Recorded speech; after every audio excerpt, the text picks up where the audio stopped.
সালা কদিন বাপের যারা তো ক্লাবের দিকে যেতেই পারিনি, দেখে গিয়ে ক্লাবের কি অবস্থা আছে। সালার বাপ সকালে উঠে বলে রান্না করো, এটা করো, চান করার জল নিয়ে আসো, রান্নার জল নিয়ে আসো। সালা ঘাটতে ঘাটতে আমার জীবনটা পুরো বেদনা হয়ে গেছে। সালা এই বাপের চক্করে কদিন ধরে কমলার সাথে দেখা করতে পারছি না। আমার মালটা কমলা কেমন যে আছে, কোথায় আছে, কিছু দেখতে পাচ্ছি না। কমলা সুন্দরীকে না দেখলে আমার মনটা ভালোই লাগে না। কবার থেকে দেখি না, প্রায় 4-5 দিন হয়ে গেলো। সালার বাপ তো না, বাপ নামে একটা কলঙ্ক। সালা কদিন তো খাটিয়ে মারছে আমাকে। উফ, সালা এই গরমের মধ্যে কারেন্টটাও চলে আছে। ভাবছি দুপুরবেলা খেয়ে দিয়ে ক্লাবে এসে একটা সারা মাথা ঘুম দেবো। সালাই কারেন্ট তো ঘুমড়ে দিতে পারছি না আমি। এমনিতেই গরমের জন্য গাটা পুরো জ্বলে আছে, এর মধ্যে যদি কারেন্ট না থাকে এর কি মানা যায়। সালা মামার মুডটা পুরো রেগে গেছে। সালা এই গরম মধ্যে তারি খেতেই হবে, তারি না খেলে ঠান্ডা হবে না মনটা। কি ব্যাপার, ল্যাংচা একা একা বসে বাইরে কি বকবক করছে। কি ব্যাপার ল্যাংচা, তুই গরম মধ্যে বাইরে কেন বসেছিস? ঘরে গিয়ে বস। তুই সালা গরম মধ্যে ঘর ভিতরে যাবে নাকি? সালা কারেন্টও চলে গেছে, কি করবো বাইরে না বসে? মহা মুশকিল বললাম তো। ভাবলাম খাওয়া দাওয়া করে এখানে চলে আসবো, সালা এখানেও কারেন্ট নেই। ভাই ভুটো, এই ক্লাবে কারেন্ট ভাই চেঞ্জ কর। বারা মাঝে মধ্যে কারেন্ট চলে যায়, থাকে না। তুই তো বলেই খেলাস, চেঞ্জ করতে হলে টাকা পয়সা লাগবে। তুই কি দিবি টাকা পয়সা? তুই তো সালা টাকা বিয়ে করতে রাজি না। কত আর লাগবে? না 200-300 টাকা লাগবে, ওবার আমি দিয়ে দেবো। আগে টাকাটা আমার হাতে দিস, তারপর আমি নিজে দায়িত্বে কারেন্ট চেঞ্জ করবো, বুঝতে পারলি? বলছি আমাদের ক্লাবের আর লোকজন কোথায়? তুই কি একাই এখানে আছিস? হ্যাঁ, আমি এখানে এসেছি প্রায় 1 ঘন্টা হচ্ছিল।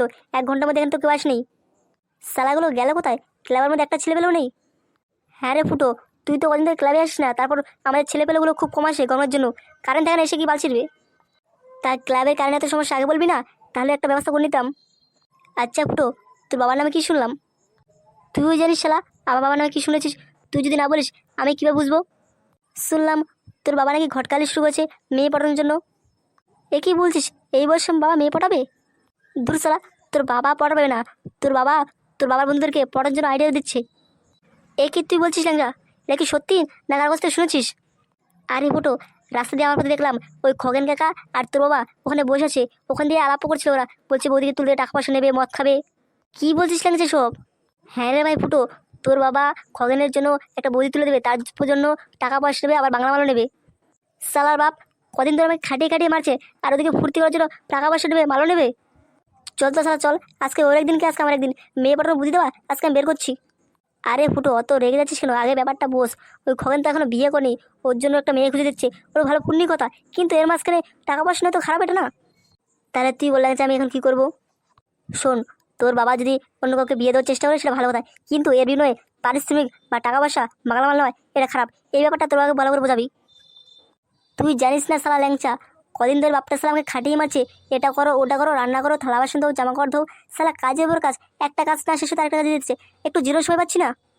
ও, এর জন্যই তুই কয়েকদিন ধরে ক্লাবে আসলি না? হ্যাঁ রে ভাই ল্যাংচা, এত কাজের চাপ দিয়েছে আমার উপর না, সালাম বাড়িতেই বেরোতে পারছি না। তুই বল ল্যাংচা, এখন আমি কি করবো? শোন ভাই ফুটো, যেটা হবে পরে পরটা পরে দেখতে হবে। এখন বলছি খুব গরম পড়েছে, তারি খেতে যাবে কি? হুম, তারি তো খেতে যাওয়া যেতে পারে, কিন্তু আমি আর তুই, পল্টু, লালু কালু যদি আসতো তাহলে ভালো হতো। দুজনের ব্যাপারটা জমে না। চল ব্রো, তাহলে এক কাজ করি, সবাই গিয়ে আমবাগানে গিয়ে বসি। হ্যাঁ চল, আমি তুই গিয়ে আমবাগানে বসি, তারপর ওদের দেখে ডাক দেবো, তারপর একসাথে মিলে সবাই ডিসাইড করবো কি করা যাবে না করা যাবে। হ্যাঁ, এই কথাটা তুই ঠিক বললি, চল তাহলে। চল ফুটো। আমরা চার মূর্তি, মনে খুব ফুর্তি, আজকে আমরা বসে সবাই মিলে মিশে খাবো আমরা তারি। এ ফুটো, তুই তো শালা খুব সুন্দর একটা গান বানিয়ে ফেললি। অনেক সকালে বাড়ি থেকে বেরিয়েছি, ছেলেটা কি যে রান্না করছে দেখি, জিজ্ঞেস করে কি রান্না করছে। ফুটো, এ বাবা ফুটো, কোথায় গেলি রে? কি রান্না করলি বাবা? কি হলো রে ফুটো, তুই কি ঘরে নেই নাকি? তোকে কখন থেকে ডাকছি, শুনতে পাচ্ছিস না নাকি? কি ব্যাপার, ছেলেটা গেল কোথায়? ফাঁকা বাড়ি রেখে দরজা খুলে কোথায় গেল? শালা ছেলে একটা ঠিকমতো কাজও করতে পারে না, এখন গরজে কুকুর বিড়াল ঢুকে পড়ে কি কেক করবে? সে কি ঠিক আছে? শালা গেল ছেলে কোথায়? একটা কাজ যদি ঠিকমতো করতে পারে, বাড়িতে বেরিয়েছিস ঠিক আছে, দরজাটা দিয়ে দেবি। শালা আগে যদি জানতাম ছেলে এখন বাড়ি থাকবে না, তাহলে দুপুরে বাংলা মাল খেয়ে আসতাম। খগেন বলেছিল বাংলা মাল খাবে, শালা বাংলা মাল খেয়ে আসলে পারতাম না। বাড়ির দিকে গিয়ে খুঁজে দেখি ছেলেটা গেল কই।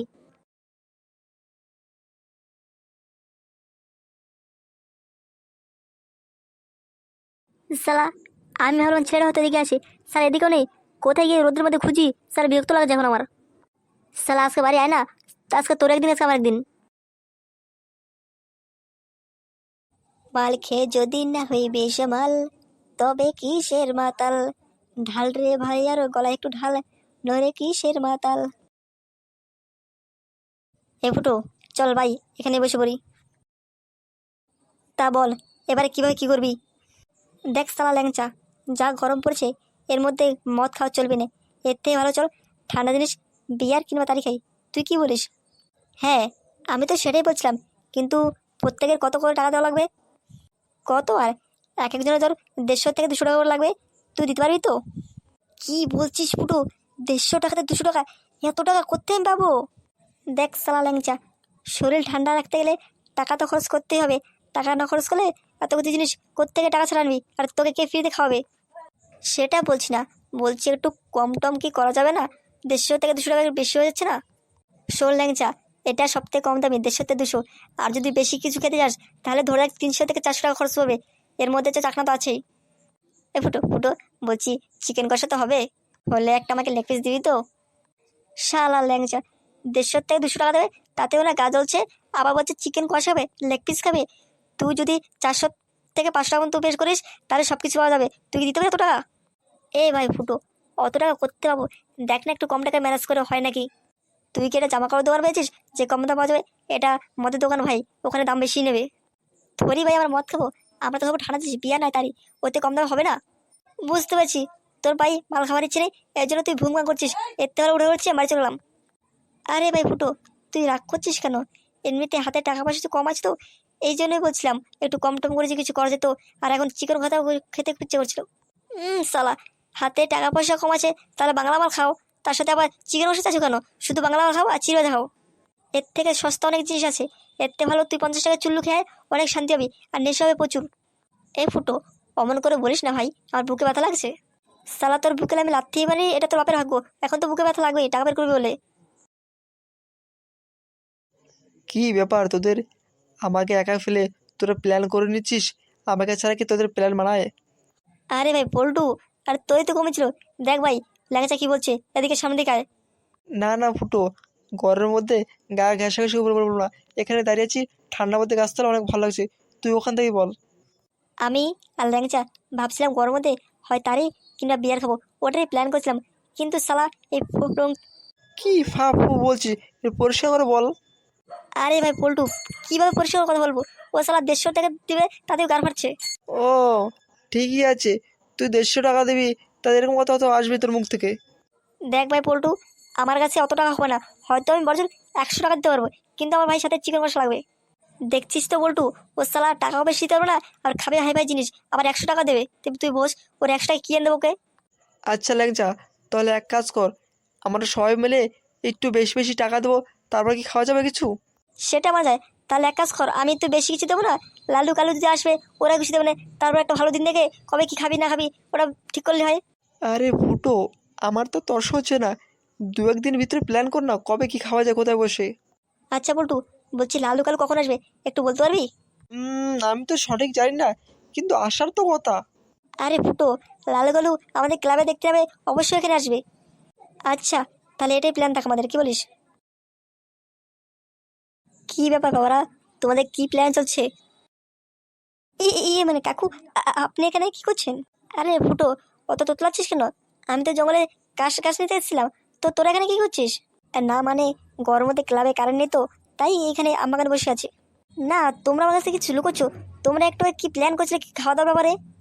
এই মেরেছে খেলো, এই নান্টু কাকা শুনে ফেললেন তো আমাদের আর মদ খাওয়ার প্ল্যানের কথা। কই কিছু না তো, এমনিতে আমরা কথাবার্তা বলছিলাম, বলছিলাম নাকি গরমের মধ্যে খেতে ভালো লাগে না, ওটাই বলছিলাম। ও ঠিক আছে বাবা, তোমরা বসো, আমি তাহলে চলে গেলাম। যাক বাবা, জোর বাঁচা বাঁচা গেল, বুঝতে পারিনি কাকা। বুঝলি ফুটো, আমি তো ভাবছিলাম লেবরা ধরা পড়ে গেছি। ল্যাংচা পল্টু, আমাদের প্ল্যানটা কিছুদিন পিছিয়ে দিতে হবে, বুঝতে পারলি? কেন রে ফুটো, আবার প্ল্যান পিছাতে তো হবে কেন, কি হয়েছে? তুই বুঝতে পারছিস না পল্টু, এই নান্টুরা দেখে গেছে মানে নিশ্চয়ই আমাদের পিছনে লাগবে, আর দেখবে আমরা কি করি না করি। হ্যাঁ পল্টু, তুই ঠিক কথা বলছিস, আমাদের সাবধানে কাজ করতে হবে। তুই এক কাজ কর, তুই প্ল্যানটা পিছিয়ে দে। এ ফুটো, তাহলে কবে কি করি বল? ঠিক সময়েও একটা ব্যবস্থা করবো, ঠিক আছে? এখন আমি প্ল্যান বন্ধ থাক।